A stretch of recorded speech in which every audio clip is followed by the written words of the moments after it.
இன்னைய காலத்துல 17 வயசுல 16 வயசுல லவ் பண்ண தொடங்குறாங்கன்னா 23 வயசு 24 வயசு வரைக்கும் லவ் பண்றாங்கன்னா அந்த வயசுக்குள்ளேயே எல்லா இன்பங்களையும் அனுபவிச்சிடறாங்க. இரவுல பேசுறது, பழகிறது, வெளியே போறது, தனிமையில் இருக்கிறது முதற்கொண்டு, ஹராமான விபச்சாரம் செய்யறது முதற்கொண்டு, என் மனைவி என் கணவனுங்கிற வாழ்க்கையை திருமணத்துக்கு முன்னாடியே வாழ ஆரம்பிச்சிடறாங்க. அவங்க திருமண வாழ்க்கைக்கு முன்னாடியே எல்லாத்தையும் அவங்க பார்த்ததுனால அந்த வாழ்க்கையை பார்க்கும்போது ஒண்ணுமே இல்லை. அதனால பல சிக்கல்களை திருமண உறவுல அதுக்கு பிறகு அவங்க பாக்குறாங்க.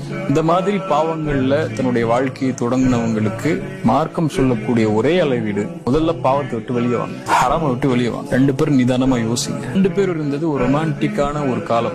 அந்த காலத்துல அவர் என்னவா இருந்தாலும் உங்களுக்கு நல்லா தெரியும், அந்த பெண் என்னவா இருந்தாலும் உங்களுக்கு பிடிக்கும், அந்த பொண்ணு தப்பே செஞ்சாலும் பிடிக்கும், அந்த பொண்ணு பொய்யே சொன்னாலும் அந்த பொய் கூட அழகா இருக்கும். ஆணுக்கும் அப்படிதான். அவர் பேசுற எந்த வார்த்தை, கெட்ட வார்த்தை கூட அந்த ஆண் பேசினாலும் அது கவிதையா தெரியும் உங்களுக்கு. இது ரொமான்டிக்கான காலம். அது அந்த காலத்தை விட்டு வெளியே வந்து 2 பேருக்கும் இந்த உறவுல தொடரணும்னு ஆசைப்படுறோமா, இது வாழ்க்கைக்கு ஒத்து வருமா இப்படின்னு இயற்கையா இருக்கக்கூடிய நிபந்தனைகளையும் மார்க்கம் சொல்லக்கூடிய அளவீடுகளோட நிபந்தனையும் மார்க்கத்தை நீங்க பின்பற்றீங்களா, நான் பின்பற்றனா, எனக்கு குணம் இருக்கா, உங்களுக்கு குணம் இருக்கா, இது நம்ம 2 பேருக்கு ஒத்து வருமான்னு குடும்பத்தோட உட்கார்ந்து பேசி ஹலாலான உறவுக்கு அவங்க பின் தொடரணுமே தவிர, நம்ம தப்பு செஞ்சுட்டோம், நம்ம பாவத்துல இருந்துட்டோம், இதோட முடிவு திருமணம் தான் அப்படின்னு போய் திருமணம் செஞ்சு இருக்கக்கூடிய வாழ்க்கையும் நரகத்துல ஆக்கி 2 பேருடைய வாழ்க்கையுமே தடுத்துடக்கூடாது. ஆனா 2 உறவுக்குமே நான் சொல்றது, முதல்ல நிறுத்தி பாவ மன்னிப்பு கேளுங்க, ஹலாலாக்குறது குடும்பத்தில பேசுங்க.